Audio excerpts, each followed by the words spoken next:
Alright, we're going to make chicken vegetable soup, and lots of it. So this recipe makes 19 2-cup servings. The only fat is olive oil.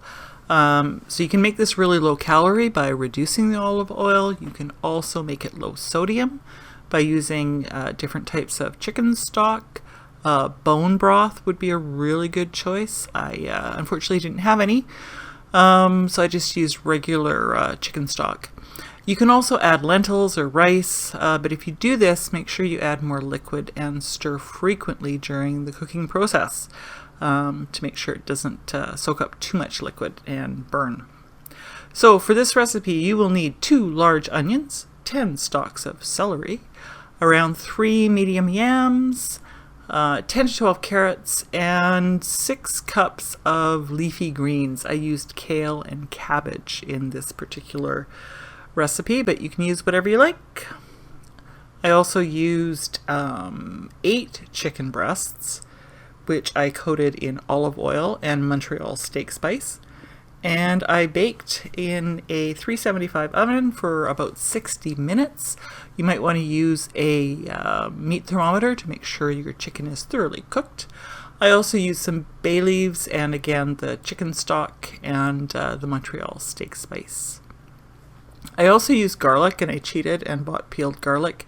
And at the end, I add some corn and frozen peas.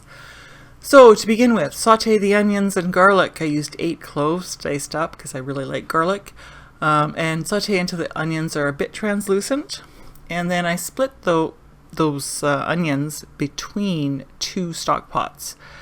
And then I did the same thing with the celery. Chopped it, sauteed, split it between 2 large stock pots. And then I added the carrots and the yams and the bay leaves. And I added about 4 bay leaves per pot. I added 10 cups of tap water to each pot at this point. And then I added 8 teaspoons of powdered chicken stock to 1 cup of boiling water per pot. So at this point, each pot has about 11 cups of liquid. And then I just turned the burners on high and began to cook. And, well, the pots came to boil. I paid some attention to this guy, but you do you. I let the soup boil for about 10 minutes, just until the carrots and yams started to get soft.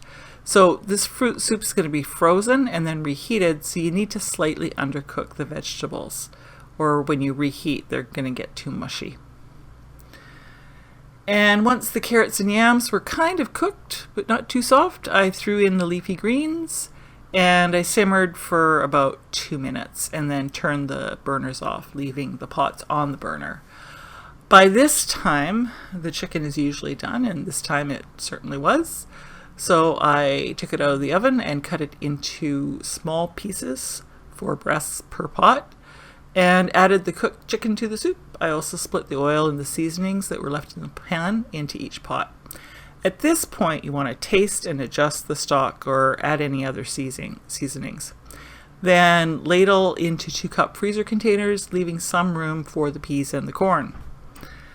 I added 2 large tablespoons of frozen peas and corn to each container. You can add more or less depending on your preferences.